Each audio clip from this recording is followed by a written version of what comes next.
In this video, we're going to be talking about Q menu with nothing selected in a scene, so just a bare bones Q menu. Now we're going to need a cube for a few things, but basically we're going to be talking about the Q menu with nothing selected.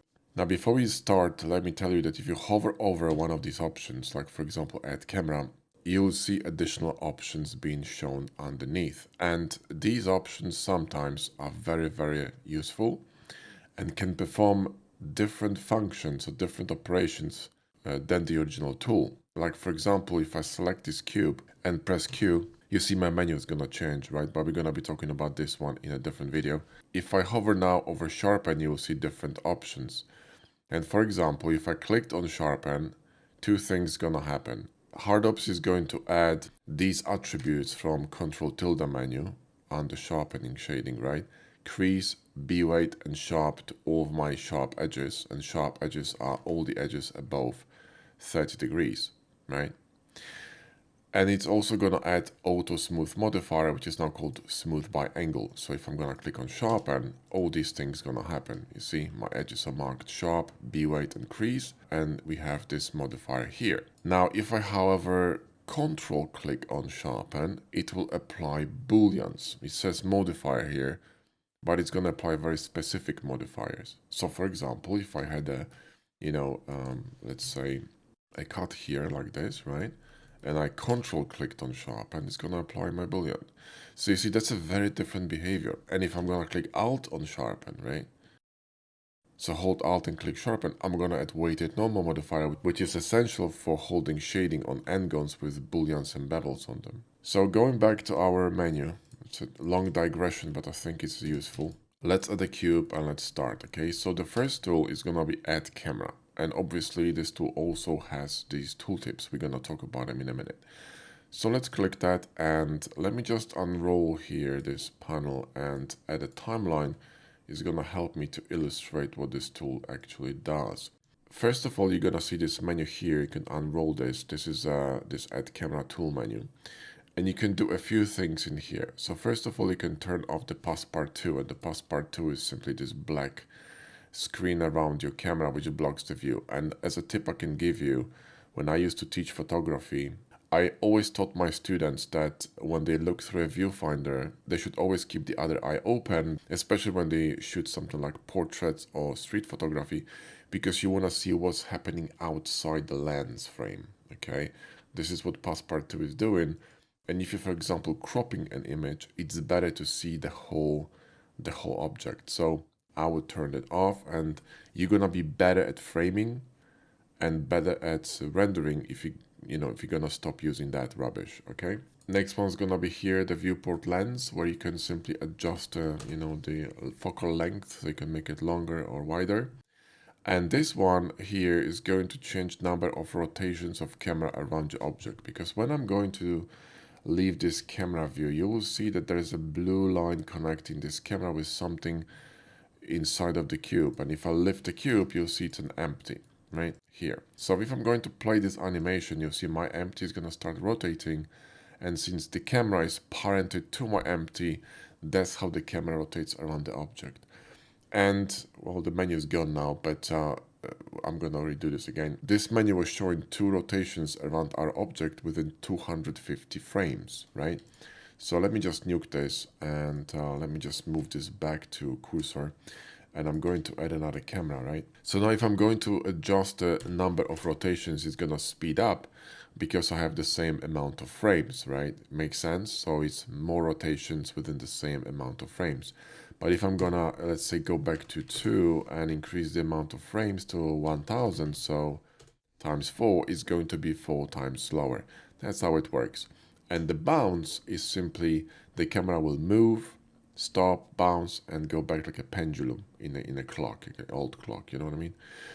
So that's what the camera is gonna do. I can show you here, okay?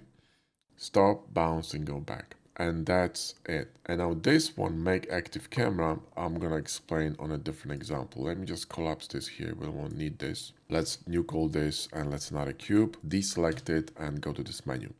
Now these other 2 menus, you can see that Control and Shift click, right? And Control Shift click, they will allow you to modify how this tool is being applied. So control click is going to add a camera that's not an active camera. So let me show you how this works. I'm going to add camera without pressing any button. So just click on this one, and this is going to add a camera that's an active camera. Okay, and by the way, the reason why all these things are turned off and the focal length is different because HardOPS remembers the settings. Remember, we deleted the camera, but we set these to passepartout being off and viewport lens of different focal length. HardOPS gonna remember that. Okay, so that's why they're different. But this camera is active. Now, if I'm going to add another one, so go to Q menu and hold Control, second camera that's going to be added is going to be a non-active camera. So this camera will not be marked as active. Now let me show you what it means. So now if I'm going to press 0 on the numpad to jump to a camera, it's going to jump automatically to the active camera, which is the one on the left, even though this one was added later. And even if I select this camera and I'm going to press 0, it's still going to jump to this camera because this is an active camera. And the easiest way to change this, so to flip between these two cameras, which one is active and which one isn't, is to use machine tools. Again, like I told you, this add-on is phenomenal and it's going to be really useful in many cases. In order to use the menu from the machine tools I'm about to show you, which is called Views menu or Views by, you want to go to machine tools, which is here, and you want to enable View Spy, right, which is this one. And this will allow you, and save prefs, yeah? This will allow you to click page down and see the page down menu, which is this one. And you can here select different options in regards to the camera. So if I select this camera, press page down, right, I can make it active, but this one already is active. So I'm going to click on this one, page down, make it active, and now it's switched to this camera. So even if I select this camera and press 0, you see it's gonna jump to this camera. So that's how you can swap between them, and that's what active camera actually means. So there you go, that's how this option works. And the other two options, shift click is gonna add a camera with a bounce option enabled, and the control shift with the passepartout being disabled. So these are just the settings you can change in the default camera. So if you just click here and disable passepartout or enable bounce, the same thing. Okay, now the next tool here on the list is gonna be add lights, and I really strongly recommend you do not use this tool. It's a really terrible idea, and I'm telling you this as a person who has 25 years of experience in visual arts, creating imagery, framing, and so on. It's awful, and it's gonna teach you not just to be lazy, but also it's going to produce terrible results and teach you absolutely nothing in terms of lighting and framing. And let me tell you why. So the way it works, without anything selected, if I do that, if I click this, it's going to add multiple lights to my scene. Like, let me just scroll out. And if I scroll my mouse, it's going to randomize them, which is making things even worse. So let's just click this and talk about it for a second. You not only have lights of different shapes and different qualities, because this one is a point light and this one is an area light, they have different qualities, okay? It's like comparing a bulb to a softbox. It's gonna be a different quality of light. Secondly, they come with different colors, and they are randomly placed around your object, not considering the shape of your object, the background, nothing. It's the most retarded way of setting lights I've seen in my life. And I remember when I've seen this first time being introduced to HardOPS a few years ago, I told Master Xeon that this is a terrible idea and is going to teach people bad habits, and I think we should not do this because honestly it does more harm than good. Now let me switch to look depth here, which is going to allow you to see this a little bit better. If I'm going to now, and let me just actually add a plane here. And look depth basically is, I mean, I hope you know what look depth is. It's kind of like an EV preview with all these basic EV HDRIs and EV lighting. So now if I'm going to add these lights, you see they're gonna start casting different colors of lights on this cube from different angles. And it's all extremely very random. And you have some other options here. You can press H to uncover them and use different options. Some of them are blender options, like for example, switch between orthographic and perspective, but others allow you to control the look depth and EV, like for example, turning off bloom, etc. And on the left hand side, you can see how many lights you have. But it doesn't matter because you should not be using this at all. Let me tell you, if you want to create good renders, okay, and I think you should want that because that's your business card. If you want to present your models in the best way possible, rendering is not an option, is a must, okay? Get our course, Rendering University, which packs in all my experience into one course in terms of lighting, framing, composition. It will teach you the proper way of creating really good images. And let me tell you something else. I need one light and maybe a reflector to light anything or anyone. If you need that many lights, that means you either don't know what you're doing or you are an extremely experienced artist and you know exactly what you want. But placing lights randomly is never a good idea, and all these lights should be placed very carefully. There is one model I created, I think I have a YouTube video on that, when I'm adding 48 plus lights or something like this. And you can see this here on the screen, it's this Mac. But the reason why I'm using so many lights is because I'm trying to highlight specific, parts of the mesh. I know exactly what I'm doing, what color of lights to use, how to place them, what kind of lights I should be using, etc. And I use it also in a mixture with HDRI and with adjusting all the colors, temperature, etc. So that's a different story. But this is going to teach you absolutely nothing, and it's actually going to harm your portfolio. So do not use this option, please. Just don't. Okay.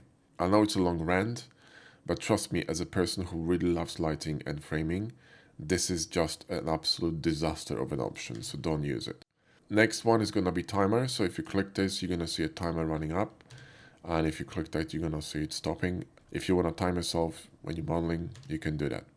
This option, however, is very useful. Now, without anything selected, you're going to be drawing shape on a canvas. So let me just nuke this cube. We don't need that. And I'm going to go to Q menu and run an AccuShape. Now, a few things going to happen. You can see there's a lot of stuff going on the screen, so let me explain. First of all, in the middle, you can see there is a kind of like a highlight around my cursor. That's an anchor, and you can see that anchor here. It says none, I know, but when you start drawing, it's going to change. Now, this is going to, if you click and drag and then release and click again, then drag and click, it's going to create a shape, and you can see that anchor is at the bottom. So let me just talk you through what's happening here. We draw a shape, and we can adjust it. We can adjust it in here. By the way, this menu floats, so you can grab these two lines here in the corner and just move it. You can also collapse it here by pressing this dot.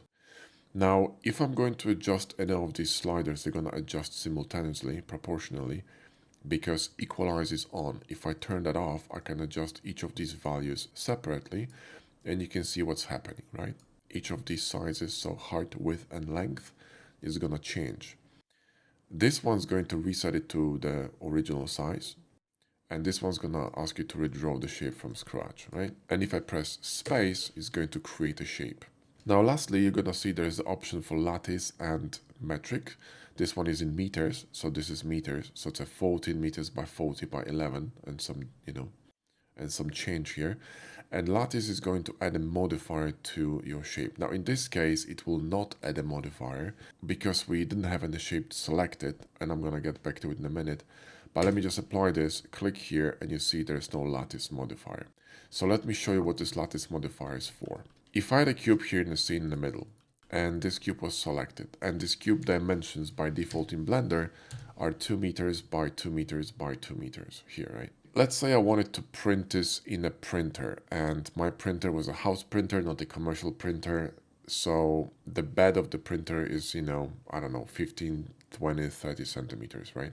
I would need to resize this, otherwise it will not fit.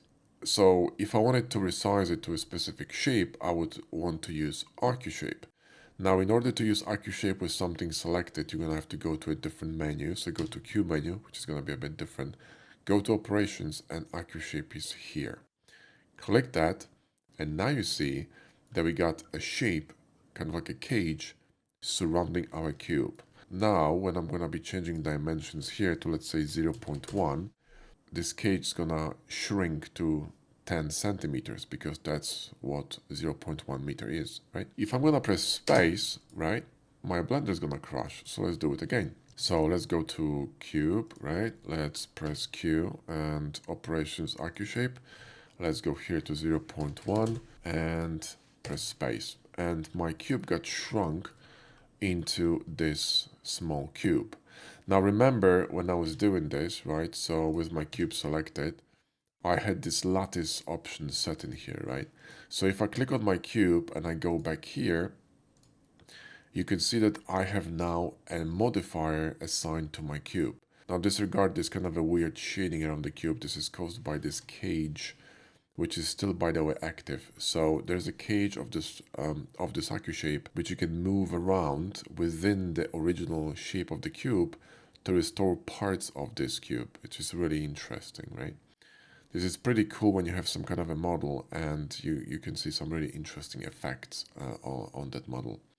But anyway, let me just hide it with H, go to the cube and click on this, and you see this AccuShape lattice here. Well, watch what's gonna happen when I'm gonna drop the strength from 1 to 0.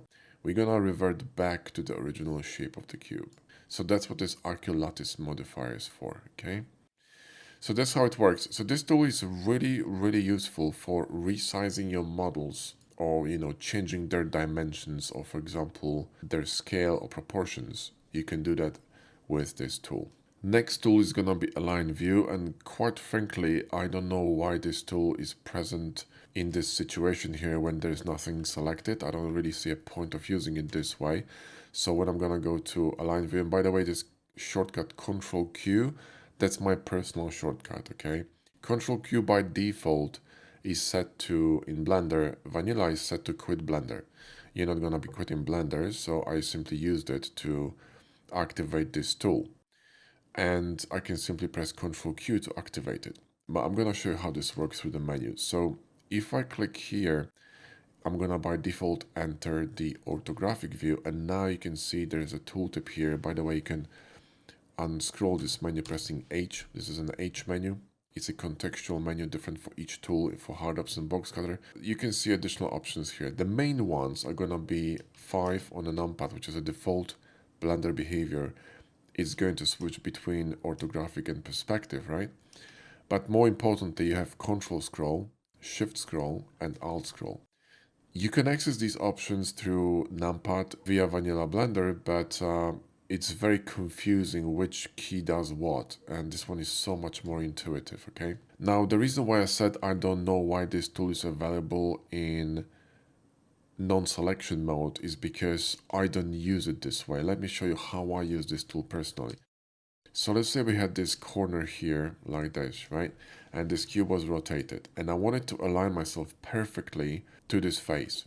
It's very difficult to do it even if I was in orthographic view, because I'm never certain if I'm properly aligned, right? That's where this tool comes in. So select the face, press Q, and remember, again, now in selection edit mode, so the Q menu is going to be even different.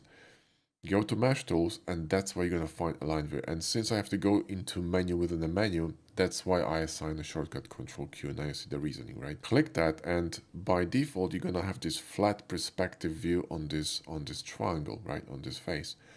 Now I can use Control Scroll, right, Alt Scroll, Shift Scroll to adjust my view accordingly and, for example, perform a cut that I want to perform, okay? So this is how I would be aligning myself to my object if I wanted to cut it from a specific angle. Now, in a way to start cutting, you need to exit this tool, which you can do by simply clicking here on the canvas. Now you got this message here aligned, so I can go to, for example, Box Cutter, and start cutting from this view, right? The problem with this tool is that when I leave this view and I start rotating my camera using the middle mouse button, you see my world is slanted, and you might be thinking, what the hell happened to my orientation? In order to reset this, what you want to do is you want to hold Alt and just press middle mouse button and just swoosh in whichever direction, and it's gonna reset. So do it again. Let's just revert it. So select the face, Q, Mesh Tools, Align View, hold Control, Shift or Alt and Align, then click, then do whatever you need to do, and then Alt click, middle mouse button and swoosh, and you're back to normal, okay? That's how this tool works. Very useful for aligning to specific faces that have very difficult, angles, and it's impossible to do that otherwise. Next tool is gonna be viewport menu. That's the Alt V menu. Alt V menu we're gonna be talking about in a separate video, so don't worry about it. Let's just move on. Settings, important. First tool is gonna be power save. Now, you might not see this because this is an add-on that has nothing to do with HardOPS in terms of it's a separate add-on created by Bongiorno7, who by the way is a member of Team C who created HardOPS and Boxcutter, but that's his add-on. It's a free add-on. You can get it on Blender Market or Gumroad. Links are in the PDF file, and I recommend you do. It's a fantastic add-on, and it's here. Even the icon is similar to HardOPS, so don't get confused. That's power save, that's HardOPS. Now, the way power save works, by default, is going to be probably, this is going to be turned off. It's going to autosave in incremental saves defined by this interval here. So you can set it to 1 minute, 2 minutes, whatever. And it's going to be auto-saving your file. Now, you don't want this add-on to overwrite your file. So you want to go here and simply click on this option, autosave suffix. Let me tell you what it will do. If I'm going to create a save right now, save as, right? And I'm going to call it C1 file, right? Let's just save it. And you see that my power save gonna turn on green, which means the file is saved. But if I'm going to, for example, add a cube, it's gonna turn red. That means the changes I've made to the scene are not saved yet. Now, don't worry, it's gonna be automatically saving every 60 seconds, no matter what you do. But like I said, you don't want it to overwrite your original file. So what I usually do when I create this save, I run a save here manually with power save, and you see that the file specified here is C1. If I do that, it's gonna say file called C2. So now I got the mother file, C1, and all the autosaves are gonna be run to C2 file. And you can click this as many times as you want. So for example, every 30 minutes, I create a new file, and automatically every minute, this add-on is gonna save any changes to that file. Do you see how valuable this is? So now, when my Blender crashes, which may very well do with all the add-ons you're running, then you just don't care. Right, you don't, because you lose what, 30 seconds of work, 40 seconds, right? So this is a very good tool. Now, this still doesn't explain why this power save is here. Well, if you go to preferences and you go to HardOPS, right? So let's just go to add-ons and go to HardOPS, which is here. And you're gonna look here under add-ons. You'll see all the add-ons that are sort of semi-built into HardOPS. So if you install them, they will show as active. And if you don't have them on your machine, you'll see this triangle here, right? So you'll not see them. Like for example, if I open my Blender 4.0, you'll see my mesh machine is installed and it's gonna be actually activated. So the way it works, let me just find it for you so you can see. Here, add-ons, you see, I got Keytops, Mira Tools, Cablerator, Mesh Machine, all these add-ons, right? They're installed. So the way it works, some of the options from these add-ons are gonna be built into HardOPS Q menu. It's very convenient. Let's say I'm gonna have this bevel here and I wanna run this option that's in Mesh Machine. It's called Star Connect, right? So what I can do is connect all these verts to this one. So you select these with Control, and then this one with Shift, right? And then you go to Q menu, then you go to see Mesh Machine here. You can access entire Mesh Machine menu through HardOPS, but also you can access this, like for example, Star Connect. You click that and you get this. So you don't have to go to Y menu. You can actually access it here as well. If you more used to Q menu, or when you have Y key assigned to a different add-on. Also, Y key is quite far away from the left-hand side of the keyboard, and the whole idea of HardOPS and Boxcutter is to accumulate, to kind of bunch up all the most useful key shortcuts to the left-hand side of the keyboard, so you don't have to travel with your hand and waste time, and your hands are not gonna get tired. You see what I mean? So going to Y menu is way more difficult than pressing Q. That's why they did that. It's very clever. You can also access other add-ons through it. So let me show you in 4.3. Now here under Asset Loader, if you're just gonna click that, okay, you will see we're gonna have a decal machine popping up in our case because I have decal machine installed on my machine. I do not like this HardOPS menu for decal machine. I don't think it's anywhere near good. I prefer the D menu, the original menu from decal machine. It's way more robust and I think it's way more useful. But for example, KeyTops menu, I prefer to use the original KeyTops menu through HardOPS. So you see, if I'm gonna click on Q with KeyTops installed, I can hold Alt and I can launch my KeyTops menu. And this one is really useful. I got a lot of different kinds of assets here, I know, but the one you wanna get is actually the free asset, this one, HardOPS Inserts by Master Xeon. Now, if you want to install these inserts, what you want to do is press Q and hold Alt. If your KeyTops add-on isn't installed, you will see this menu, and you can actually go and grab all these tools. And I don't really use KeyTops anymore because we're using mats now through our add-on Materialworks, but KeyTops is still viable for using inserts. And if you see this one, HardOPS Classic Insert is going to bring you to a website where you can get these inserts for free. So you can get them and launch them with a free KeyTops add-on and use them through HardOPS like I just showed you in 4.0. So here I can just go to Asset Loader, go to my inserts, and I can load in my inserts to my scene, and I don't have to model them, which is really cool, okay? So I use these inserts quite a lot when I'm creating some mechanical designs. They're very, very useful. So that's how this option works. Play with it a little bit and you'll find it very useful. So in a way, we covered this menu here and this one in one go. But let's go back to settings menu and let's discuss the rest of the options here. Some of them are useful, some of them are not. Now this one is HardOPS Learning. If you click this, you're gonna see this pop-up menu. This is basically a list of links to websites, YouTube channels and resources. But you can access this also here, like I showed you. Click on a globe. This is a permanent HardOPS menu. You got the same list. So honestly, there's no point of going here. This one, or these two, are quite useful. So shade wire and shade wireframe. Now shade wire you have also here. It's the same option, but wireframe is actually interesting. So when I'm going to select this cube and go to edit mode and subdivide it like this, right? So I have a lot of edges underneath and I can't really see them in object mode. Then what I could do is select this cube, go here to settings, because the settings menu can be accessed both when you don't have anything selected and you have something selected, right? So I want to shade this specific object, go to wireframe, and now I can see wireframe in object mode. So when I'm cutting something, right, with box cutter, I can clearly see, where I'm cutting, right?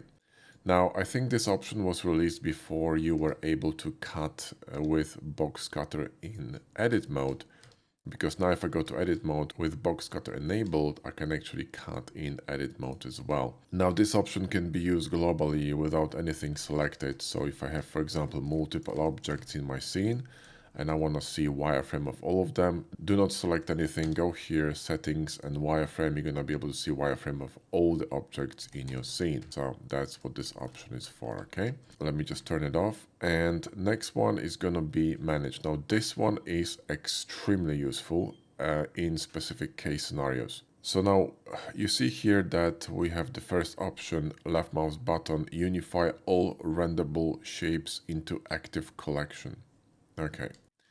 Now, active collection is going to be collection that's selected either here or through an object that's inside of that collection. So if I move this cube, Alt-M to collection, I'll move it in here and I'm going to run a cutter on this. We're going to have two collections. One collection with a cube, this one, right? And another one with a cutter, so Alt-H, and this is a collection number 2. So now let me show you something. If I'm going to grab this cutter and I'm going to go to Q menu and I'm going to shift click on shade solid, I'm going to convert this cutter into a solid object. So what this will do, it will take my modifier, this wireframe of this cutter, duplicate it, and convert it into a solid mesh, this. But the issue is that this mesh here, even though it's solid, which means it's a renderable object, it's still in this cutter collection. And this collection, you can see here, the rendering is turned off. So this is not going to appear in render because, why would you want to render cutters, right?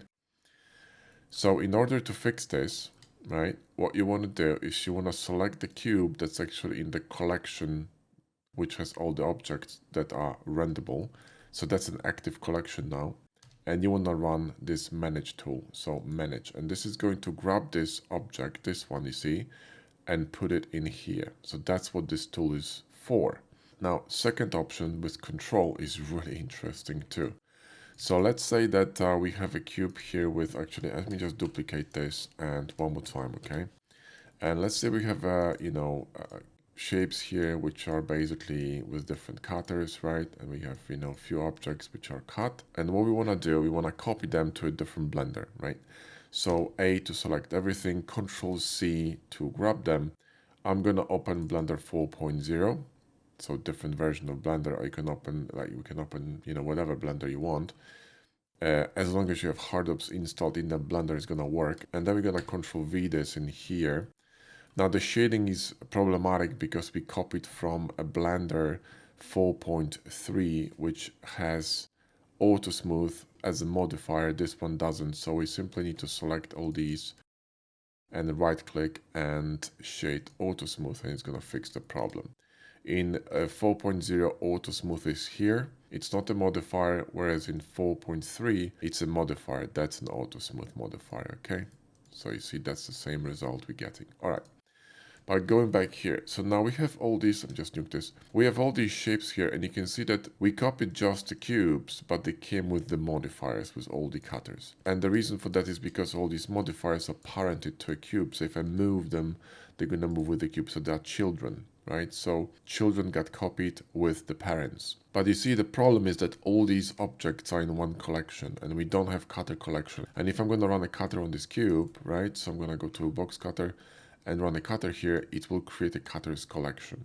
But these cutters I will need to move manually. And now what if you have, for example, 150 cutters on your mesh because you have a complicated object, right?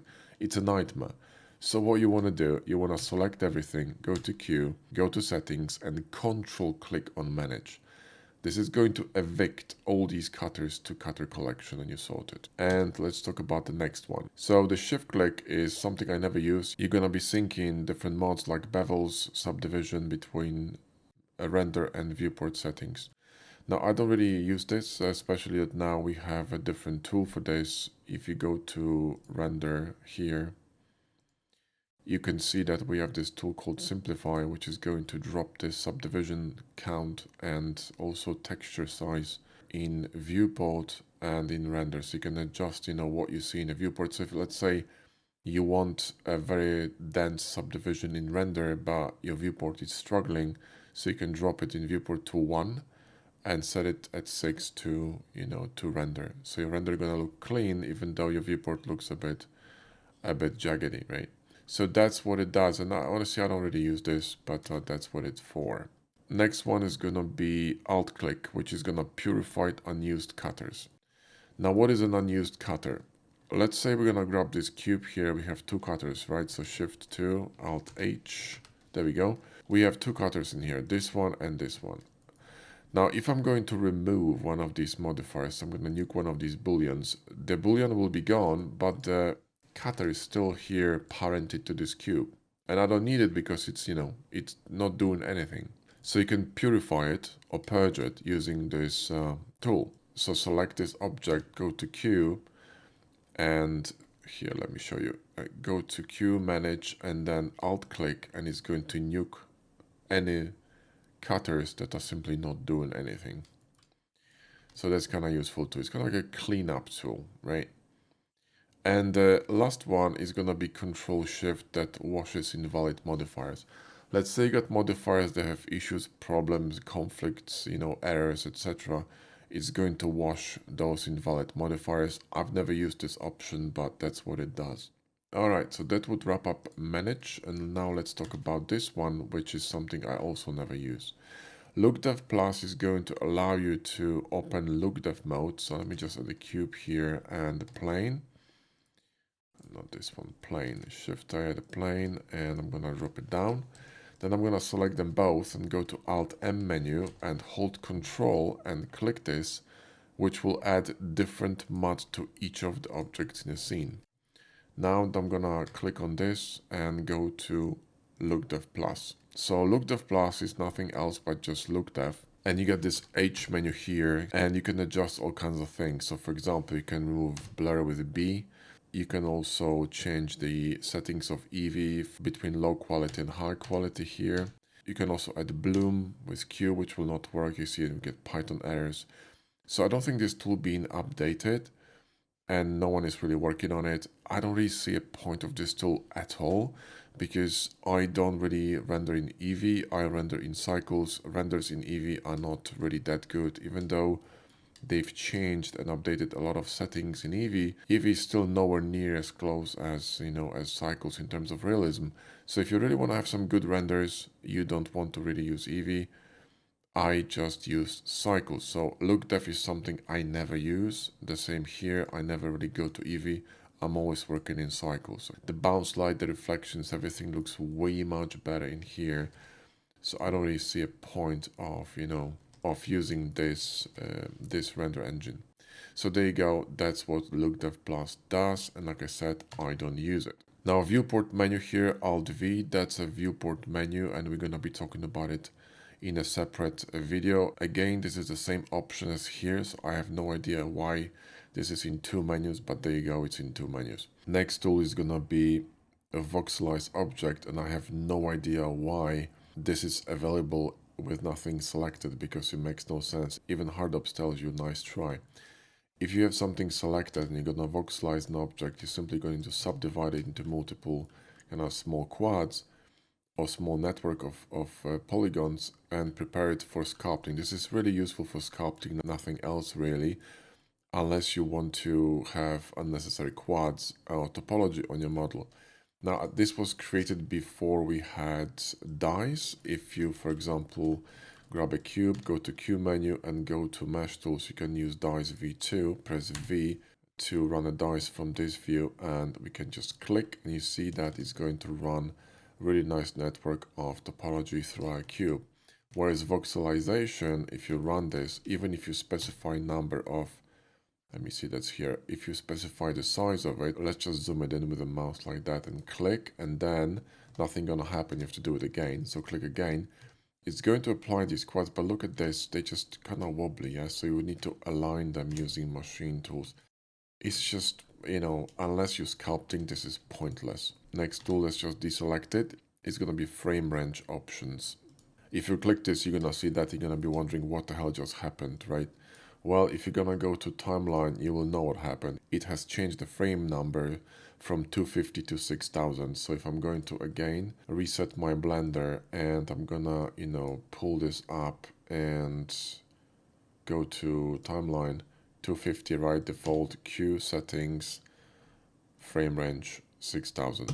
I don't know why this tool exists, but it exists. Export. Now this is not really that useful for me because the much more robust option for exporting and importing is with machine tools. So if I press Ctrl S with the save by, you will see all these options, including plasticity import. So honestly, this is way better than the Q menu settings option. So I never use this. Now, next one, link ops is going to, if you hover over here and then scroll, is going to simply show you the same links and resources as you can see here. So if you go here and click on this, it's the same thing. I don't even know if this is updated, probably not.